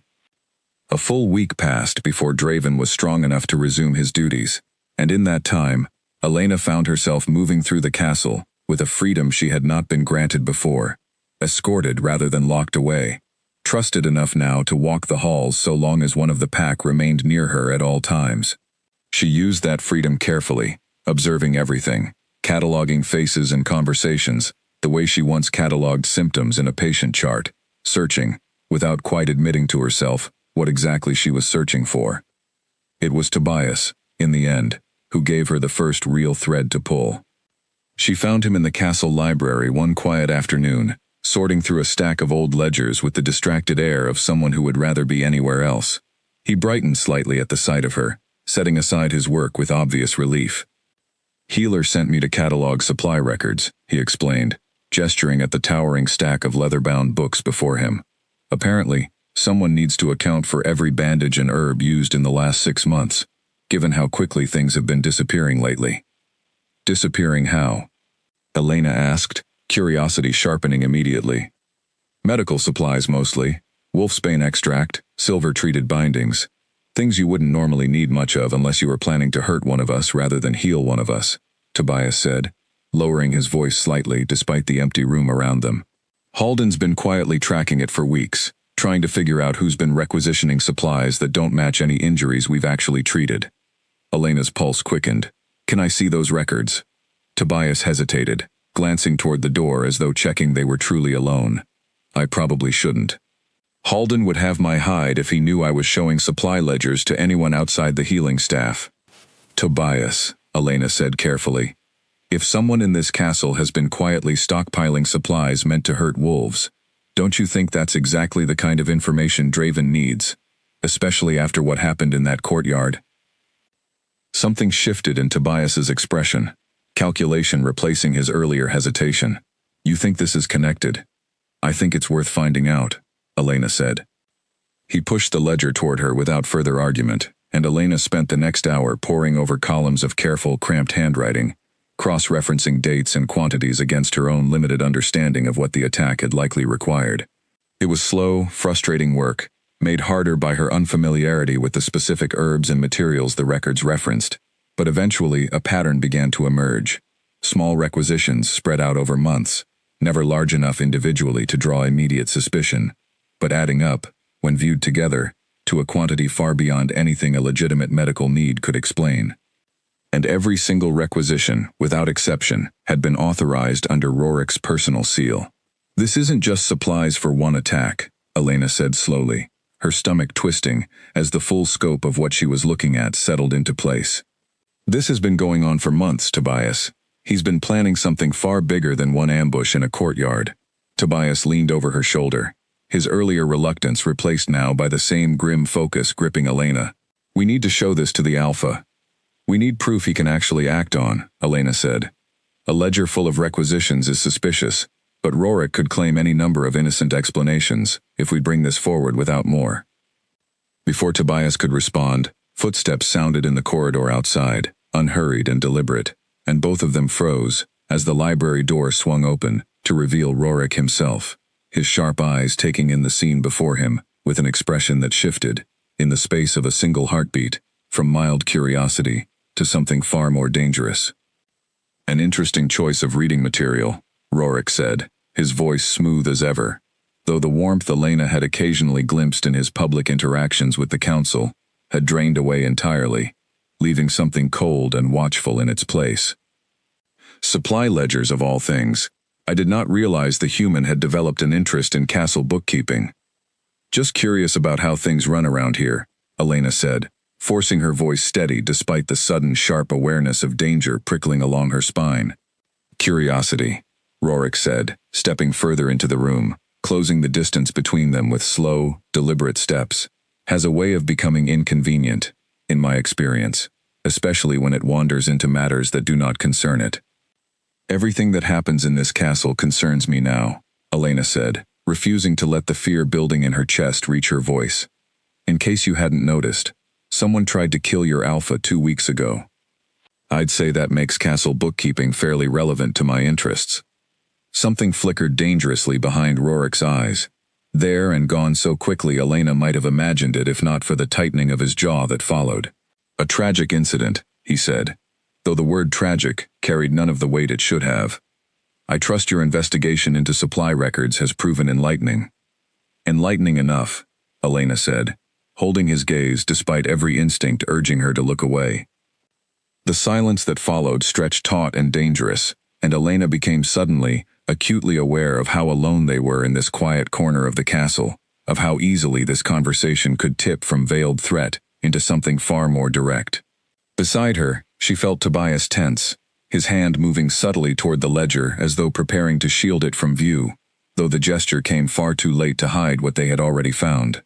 "You should be more careful, human," Rorick said finally, his voice dropping into something quieter, colder than before. "This castle has claimed lives far more valuable than yours, over disputes far smaller than the one you seem determined to involve yourself in." "Is that a threat?" Elena asked, her heart pounding, but her voice, remarkably, steady. "It is advice," Rorick said, "offered out of what remains of my patience for a situation I never wanted, and still do not accept. Return to your chambers, Elena Voss. Whatever you believe you have discovered here, I promise, you understand far less than you think you do." He left without another word, his footsteps retreating down the corridor with the same unhurried calm with which he had arrived, though the danger he left behind lingered heavy in the air long after he was gone. "We need to get this to the Alpha immediately," Tobias said, already gathering the ledger and several supporting documents into a careful bundle. "If he suspects we've found something, he'll move to destroy the evidence, or worse, silence anyone who might expose him." Elena's hands trembled slightly as she helped gather the remaining papers, adrenaline and fear tangling together in her chest. "You're right. We need to move now." They found Draven in his private study, still favoring his healing side slightly, as he reviewed a stack of reports at his desk, and the moment he looked up and saw the expressions on both their faces, he rose immediately. All business, every trace of the earlier softness she had glimpsed in his sick room, vanishing beneath the sharp focus of a king sensing danger to his pack. "What happened?" he demanded. Elena laid the ledger before him, quickly explaining everything they had found: the pattern of requisitions, the months of quiet stockpiling, Rorik's chilling appearance in the library, and the barely veiled threat he had left behind. Draven's expression darkened with every word, his jaw tightening into a hard, furious line by the time she finished. "He has been planning this for months," Draven said, his voice low and dangerous as he studied the damning columns of careful handwriting. "Longer than months, perhaps. This is not the work of a man reacting to sudden circumstance. This is the work of someone who has been waiting, patiently, for the right opportunity to strike." "What are you going to do?" Elena asked. Draven's golden eyes lifted to meet hers, and the fury burning within them was tempered by something else entirely, a fierce, protective determination that sent a shiver down her spine. "I am going to end this, once and for all. My cousin has mistaken patience for weakness for the last time." "Draven," Elena said carefully. "He threatened me. He knows we found this. If you move against him now, without absolute proof, he'll simply claim innocence, and you'll only confirm to the entire council that you're willing to act against him, based on suspicion alone. That plays directly into whatever narrative he's been building against you." Draven's jaw tightened further, torn between the fury demanding immediate action, and the cold, careful logic he knew Elena's caution represented. "Then what would you have me do? Wait for him to strike again, more successfully this time?" "I don't know," Elena admitted. "But I know that whatever we do next has to be smart, not just fast. He's had months to plan this. We should take at least a little time to plan our response properly." Draven studied her for a long moment, something like grudging respect flickering across his sharp features, despite the fury still simmering beneath his controlled exterior. "You continue to surprise me, Elena Voss. Most would counsel immediate retribution. You counsel patience. I counsel not walking into a trap he's had months to build," Elena said. "There's a difference." He nodded slowly, some of the tension easing from his shoulders, as the fury settled into something colder, more calculated. "Very well. We gather more evidence, quietly, before we move. But Elena, understand this. Whatever caution we exercise now, my cousin's time is coming to an end. He has threatened you directly, and that is a line he will not survive crossing." Outside the study window, evening had begun to settle over Blackthorn Keep, painting the sky in deep shades of orange and violet, exactly as it had that very first night Elena arrived. And though the castle around them remained outwardly calm, Elena understood with growing certainty that whatever fragile peace had existed within these walls was already beginning to crumble, one carefully hidden secret at a time. The storm that had been building since the moment she first stepped into that forest clearing was finally, inevitably, about to break. The summons came only 2 days later, faster than either of them had anticipated, delivered by a council messenger whose grim expression told Elena everything she needed to know before he even spoke a single word. Rorik had called an emergency session, and the messenger's careful phrasing made it clear the meeting concerned her directly. "He's moving first," Draven said grimly, reading the formal request with narrowed eyes. "Clever. He knows we suspect him, so he strikes before we can present our evidence, framing the confrontation on his own terms instead of ours." "What's he accusing me of?" Elena asked, though dread already pooled cold and heavy in her stomach. "The request does not say directly," Draven said. "Only that urgent matters concerning pack security require the immediate attention of the full council. I do not need to guess what those matters involve." The council chamber felt different this time when Elena walked into it beside Draven, the same circular room, the same flickering torchlight, but the atmosphere had shifted into something far more hostile than the curious wariness she remembered from her first awareness of this place. Every eye in the room turned toward her the moment she entered, and none of them looked friendly. Rorik rose from his seat as they took their places, his expression arranged into careful, practiced concern that fooled no one who had witnessed his true nature in that library only days before. Though Elena suspected most of the council remained entirely unaware of what she and Tobias had discovered. "Alpha," Rorik began. "I apologize for the urgency of this summons, but new information has come to light that I could not, in good conscience, delay bringing before this council." "And what information is that, cousin?" Draven asked, his voice carefully neutral, despite the tension radiating from every line of his powerful frame. "It concerns your human companion," Rorik said, gesturing toward Elena with a gemature expression of manufactured sympathy that made her stomach churn. "I have received troubling reports suggesting she has been conducting her own investigation into confidential pack matters, accessing sensitive records without authorization, consorting with pack members to gather information that has no business in human hands." Gasps rippled around the table, exactly the reaction Rorik had clearly been counting on, and Elena felt the weight of dozens of suddenly suspicious stares settling heavy on her shoulders. "That's not what happened," Elena said, fighting to keep her voice steady, despite the fury building beneath her fear. "I found evidence of suspicious supply requisitions, evidence that pointed directly toward—" "Ah," Rorik interrupted smoothly. "So she admits to the unauthorized investigation herself. How illuminating." He turned to the council with an expression of grave concern. "I ask you all, does this not confirm precisely the danger we warned of from the beginning? A human, granted unprecedented access to our most private affairs, now caught digging through confidential records, gathering information that could easily find its way into the hands of our enemies." "She was investigating an attempt on my life," Draven said, his voice hardening with barely contained fury. "An attempt that very evidence suggests originated far closer to this table than any outside enemy." The chamber fell into stunned silence. Rorik's expression flickered, just for an instant, genuine alarm breaking through his careful composure, before he smoothed it away again, though not quite quickly enough to escape Elena's notice. "A serious accusation, cousin," Rorik said, his voice tightening despite his obvious effort to maintain his earlier calm. "One, I hope you do not intend to make without substantial proof." "The proof exists," Draven said. "Requisition records spanning months, authorized under your own seal, for supplies with no legitimate medical purpose. Supplies that align precisely with the weapons used against my own warriors in that courtyard." Murmurs erupted around the table now, council members exchanging alarmed glances, the careful narrative Rorik had constructed beginning visibly to crack beneath the weight of Draven's accusation.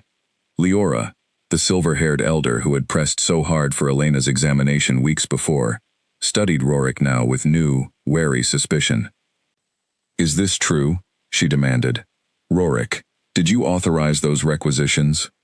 "Records can be forged," Rorik said quickly, though the confidence had drained visibly from his voice. "Seals can be stolen, misused by anyone with access to my private study. I would remind this council that the human in question has demonstrated a clear willingness to access records and spaces she has no authorization to enter. Perhaps we should be asking how convenient it is that evidence pointing toward me appears only after she has been given free rein to wander this castle unsupervised."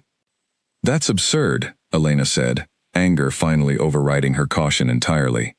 "I found evidence of your own crimes, and you're trying to spin it as proof I'm the criminal? You threatened me directly in that library, Rorik. Ask Tobias. He was there. He heard every word." "A pack member, easily influenced by proximity to the Alpha's favor," Rorik said dismissively, though sweat had begun to bead visibly along his hairline, despite the cool air of the chamber.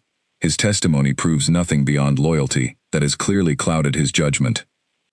The argument raged on, accusation and counter-accusation filling the chamber for what felt like hours, the council splitting further with every exchange between those who believed the mounting evidence against Rorik and those still clinging to old fears about the danger a human presence represented.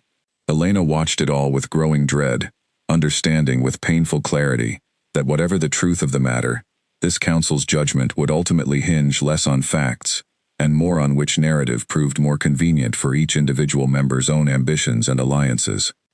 "Enough," Draven said finally, his voice cutting through the chaos with the absolute authority of a king who had reached the limits of his patience. The chamber fell silent immediately, every eye turning toward him. "This council has argued in circles long enough. I did not come here today seeking permission or approval. I came to inform you of facts already established through careful investigation, facts that point clearly toward betrayal within these very walls." He turned to face Rorik directly, his golden eyes blazing with a fury Elena had never seen from him before, not even in the aftermath of the attack that had nearly killed him. "You have spent months undermining this council's faith in my judgment, cousin," Draven continued, his voice dropping into something low and dangerous. You stockpiled weapons meant to harm my own people. You orchestrated an attack that nearly cost me my life, and did cost the lives of loyal warriors who died defending this keep. And now you stand before this council, attempting to twist that very treachery into an accusation against the woman who has done nothing but prove her loyalty to this pack, again and again, despite every reason she has had to simply walk away. These are baseless accusations, Rorik said, though his voice had lost nearly all of its earlier smooth confidence, replaced now by something closer to genuine fear. I demand proof, Alpha. Real proof, not mere suspicion dressed up as certainty. You shall have your proof, Draven said, in the form of a formal challenge, before this entire council, before witnesses who cannot later claim confusion about what truth was finally revealed here today. The chamber erupted into stunned murmurs at the word challenge, a word that carried weight far beyond simple accusation, among wolves who understood exactly what such a declaration truly meant. Elena felt her stomach drop, understanding with sudden, sick clarity exactly what Draven was proposing. A challenge, Rorik repeated, something almost like relief flickering behind his eyes, the confidence of a warrior who trusted his own physical strength, reasserting itself, now that the conversation had shifted away from ledgers and evidence, and toward something he clearly believed he could win through force alone. You would settle a matter of treason through single combat, cousin? How refreshingly traditional of you. I would settle it, Draven said, in the manner our ancestors have always settled disputes over the throne itself, since that is precisely what this has become. You have made clear, through every action of these past months, that you believe yourself more fit to rule this pack than I am. Very well. Let us discover, once and for all, whether that belief holds any truth. Elena's heart pounded painfully against her ribs as she watched the two cousins stare each other down across the ancient stone table, understanding that whatever answer emerged from this confrontation would determine not only Draven's fate, but her own, and the fate of an entire pack, caught between loyalty and fear, tradition and truth. I accept, Rorik said finally, his voice carrying a confidence Elena suspected was at least partially genuine, the certainty of a man who had trained his entire life for exactly this kind of physical contest. Let the council witness, cousin, precisely who deserves to sit upon this throne. As the chamber dissolved into a flurry of preparations, council members already discussing the formal requirements of such an ancient and serious challenge, Elena found herself pulled aside by Draven into a quiet alcove away from the crowd, his expression, for just a moment, dropping the fierce mask of authority he had worn throughout the confrontation. Are you certain about this? Elena asked, her voice tight with worry she could no longer fully hide. You're still recovering from the last attack. Rorik has clearly been preparing for something like this. I am certain of very little these days, Draven admitted quietly, except this. I will not allow him to threaten you, or twist the truth to serve his own ambition, without answering for it directly. Whatever the cost, this ends today, one way or another. Elena reached for his hand, holding it tightly despite the fear coiling through her chest, understanding that whatever happened next in that chamber, there was no more room left for careful caution or quiet investigation. The storm she had sensed building since her very first night in this castle had finally, fully arrived, and there would be no walking away from what came next, for either of them. The formal challenge was set for the following dawn, held in the great courtyard where Draven had nearly lost his life only weeks before, the same stones still bearing faint, dark stains that no amount of scrubbing had fully erased. By the time the sun crested the eastern towers, nearly the entire pack had gathered around the courtyard's edges, warriors and elders and healers alike, all drawn by the rare, momentous weight of what was about to unfold before them. Elena stood near the front of the crowd, flanked by Sable on one side and Tobias on the other, her hands clenched so tightly together that her knuckles had gone pale. She had barely slept, her mind circling endlessly through every possible outcome of the coming battle, none of them easy to accept. He will win, Sable said quietly beside her, though her tone carried more hope than certainty. He has always won. He was nearly killed 2 weeks ago, Elena said, unable to keep the fear from her voice. He's still healing. Rorik has had months to prepare specifically for this moment. Sable said nothing further, and the silence between them said more than any reassurance could have. Draven emerged from the castle first, stripped down for combat, the fading scars along his side still visible, testament to how recently he had faced death already. He moved with careful, deliberate strength. Despite the lingering stiffness, Elena knew he still fought to hide, his golden eyes scanning the crowd until they found her, holding her gaze for one brief, steadying moment, before Rorik emerged from the opposite side of the courtyard.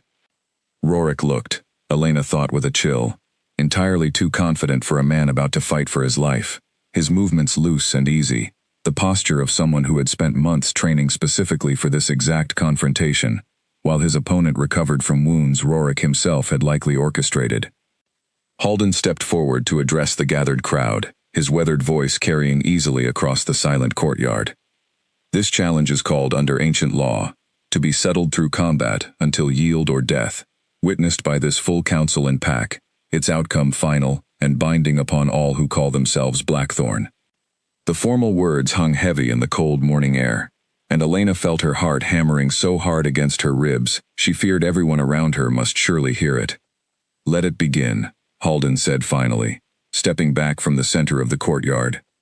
The two men shifted almost simultaneously, powerful bodies twisting and reshaping into massive wolf forms, Draven's charcoal gray fur bristling with tension as he faced his cousin's darker, near-black coat across the open stone. For a long, suspended moment, neither moved, circling instead in slow, deliberate steps, each searching for the smallest opening in the other's guard. Rorik struck first, a sudden, explosive lunge that Draven barely avoided, twisting aside at the last possible instant, his healing side clearly costing him precious speed he would once have possessed without effort. Elena's breath caught painfully in her throat as she watched them clash again and again, the sound of powerful bodies colliding echoing off the stone walls surrounding the courtyard.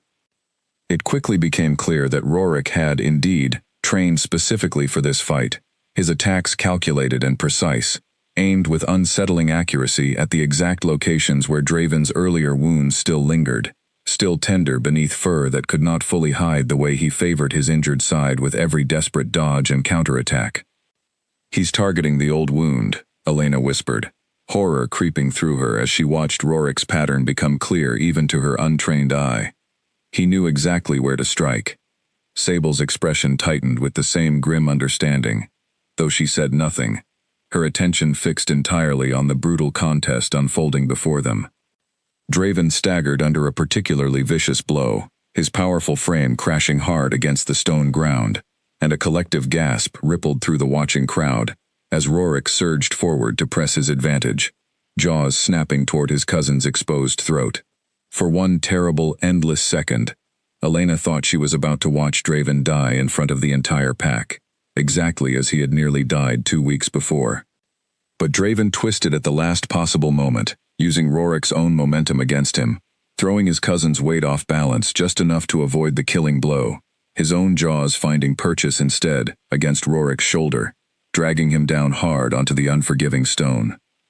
The battle raged on, brutal and desperate, each combatant landing blows that would have ended a lesser fight in an instant, both of them bleeding now, both clearly running on reserves of strength and determination rather than any remaining physical advantage. Elena watched with her heart in her throat, every instinct screaming at her to look away from the violence unfolding before her, unable to tear her eyes from the man she had come, against every possible expectation, to care for so deeply. The turning point came unexpectedly. In a moment so quick, Elena almost missed it entirely.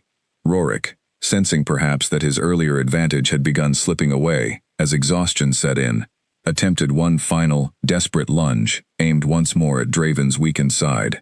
But Draven had anticipated the pattern by now, had learned it through painful repetition across the length of their brutal contest, and rather than dodging aside as he had every previous time, he met the attack head-on, absorbing the impact with a pained but controlled roar, using the collision itself to drive his own jaws deep and true against his cousin's throat. Rorik went still beneath him, the fight draining out of his powerful frame all at once, and the courtyard fell into absolute, breathless silence, as every witness understood simultaneously that the contest had reached its inevitable, final conclusion. Draven released his hold slowly, stepping back from his defeated cousin, his massive chest heaving with exhaustion and pain, blood matting his fur in a dozen different places.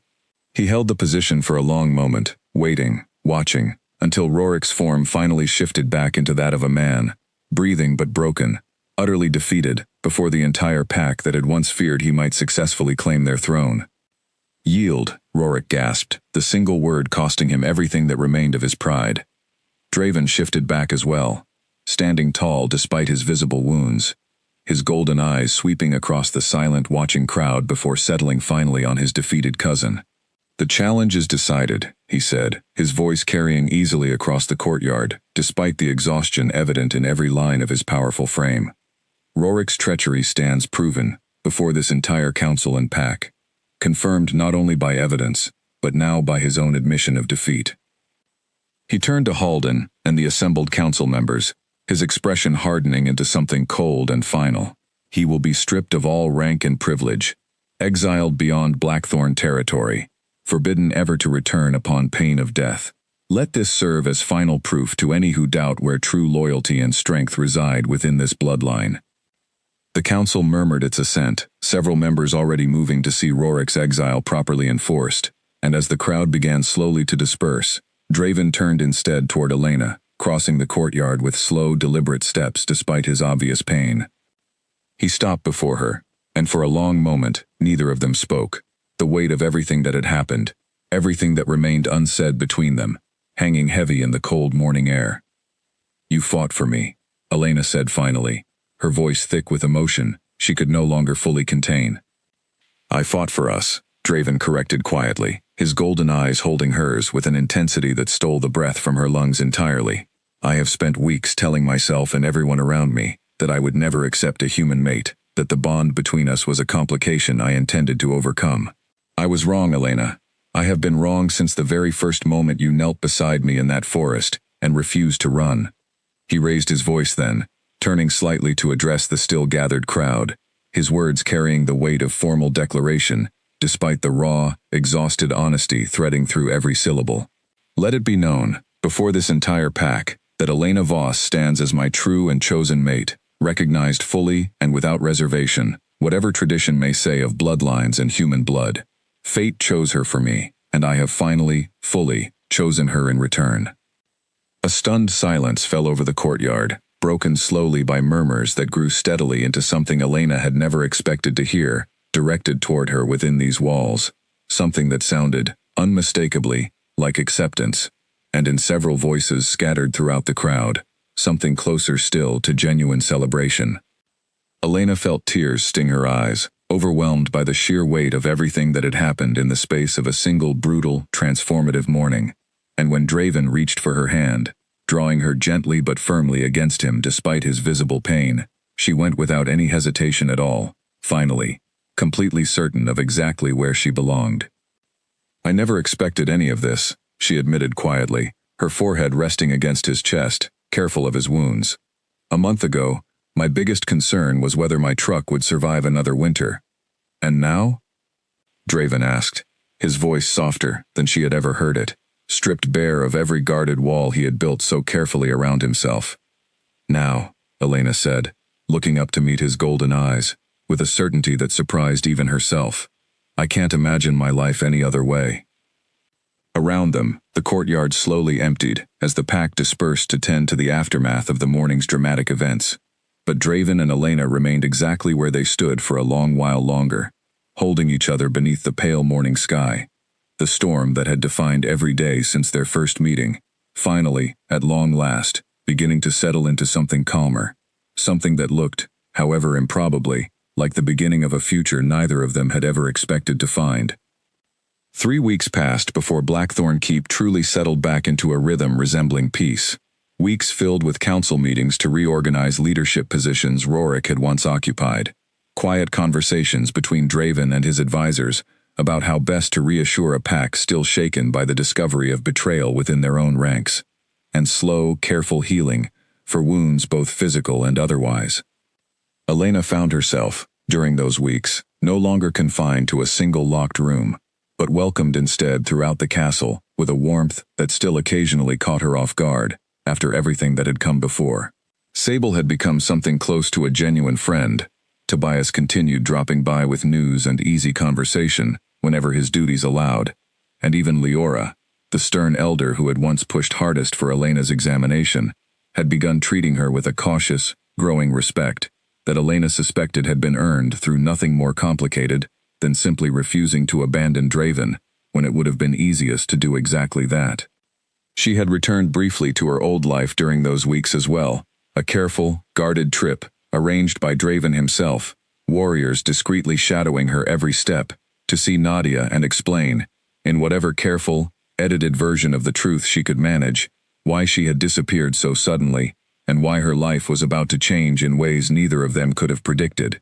Nadia had cried, had hugged her fiercely, had made her promise to visit whenever possible, and had extracted a solemn promise that Elena would introduce her, eventually, to whatever mysterious man had clearly captured her heart so completely. Elena's veterinary practice, she quickly discovered, was not something she intended to give up entirely, and Draven, to her quiet surprise, had not asked her to. Instead, plans slowly began forming for a small clinic near the edges of Blackthorn territory, a place where Elena could continue the work that had always defined her, treating the pack's own occasional injuries alongside the ordinary animals of the surrounding human towns, a bridge between two worlds that had once seemed impossibly separate. On a clear evening exactly 1 month after the battle that had finally ended Rorik's ambitions, Draven found Elena in the castle gardens, a quiet space she had come to love during her weeks of freedom, filled with flowers, whose names she was slowly learning from Sable's patient teaching. He carried something small in his hand, and the careful, almost nervous way he approached her told Elena immediately that whatever he intended tonight carried significant weight. "You look troubled," she said, setting aside the book she had been reading, as he settled onto the bench beside her. "Not troubled," Draven said, though his voice carried an uncharacteristic hesitation that made her curious, despite his reassurance. "Uncertain, perhaps, though not in the way you might expect." "That's not particularly reassuring," Elena said, a small smile tugging at her lips. Draven huffed something close to a laugh, low and warm, so different from the guarded stranger who had roared his refusal of her in that forest clearing a lifetime ago. "I have led this pack for 5 years, Elena. I have faced rival alphas and treacherous councilmen, and battles I was not entirely certain I would survive. And yet I find myself more uncertain in this single moment than I have been in any of those far more dangerous circumstances." He opened his palm to reveal a small, intricately carved pendant, dark stone set into silver, that caught the fading evening light with a soft, warm glow. "This has belonged to every Luna of the Blackthorn bloodline for as long as our history has been recorded. It is not merely jewelry, Elena. It is a bond made visible, a promise given freely, worn only by those chosen to stand beside an alpha through everything a life together might demand." Elena's breath caught, understanding immediately the weight of what he was offering, far beyond the simple beauty of the object itself. "Draven, I know I fought this bond harder than perhaps any alpha in our history has fought against fate itself," he continued, his golden eyes holding hers with an openness that stole every remaining word from her throat. "I know I locked you away, roared my refusal loud enough for the whole forest to hear, spent days convincing myself that duty and tradition mattered more than what my own heart had already decided, the very first moment I woke, and found you tending my wounds, instead of running from them. I was wrong, Elena, about all of it. You are not a complication I must overcome.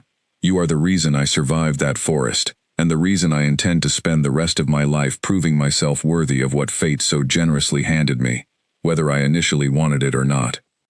He held out the pendant, his hand steady, despite the vulnerability so plainly visible in every other part of his expression. "Will you wear this, Elena Voss? Will you stand beside me, not because fate demanded it, but because you choose it, fully and freely, exactly as I am choosing you?" Tears slipped freely down Elena's cheeks as she reached for the pendant, her fingers closing gently around both the delicate silver chain and the strong, warm hand offering it to her. "I choose you," she said, her voice thick with an emotion too large and too complete for careful words to fully capture. "I chose you, the moment I knelt down in that clearing and decided I couldn't just walk away from something that needed help, even though every part of me should have run.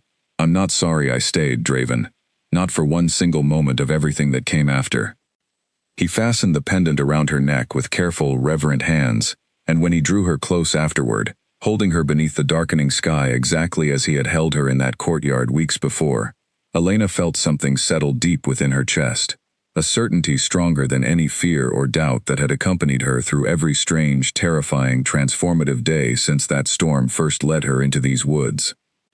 Word spread quickly through the keep of the Alpha's formal claiming, and by the following morning, the entire pack had gathered once more in the great courtyard, though this time no violence marred the occasion, only celebration, warmth, and the quiet, growing acceptance of a bond that had once seemed impossible to nearly everyone within these walls. Halden stood before the assembled crowd to formally recognize her, his weathered voice carrying easily across the courtyard as he spoke words of ancient tradition, welcoming Elena Voss, once a stranger stumbling through unfamiliar woods, now fully and completely their Luna, chosen by fate and confirmed by choice, standing proudly beside the king, who had once sworn he would never accept her. Elena stood at Draven's side as the ceremony concluded, looking out across a sea of faces that had once regarded her with fear and suspicion, now watching her instead with genuine warmth, and felt, for the first time since her old truck had broken down on that lonely logging road so many weeks before, that she had not lost her old life at all in stepping into this strange, impossible new world. She had simply found a much larger one, waiting patiently in the dark forest, for her to be brave enough to step inside. Draven's hand found hers as the crowd began to cheer, and when he looked down at her with those familiar golden eyes, warmth replacing every trace of the fury and fear that had once lived there, Elena understood with complete and joyful certainty that whatever challenges still lay ahead for a human queen ruling beside a wolf-born king, she would face every single one of them exactly where she belonged, standing beside the man fate had chosen for her, and whom she, in turn, had finally and freely chosen right back,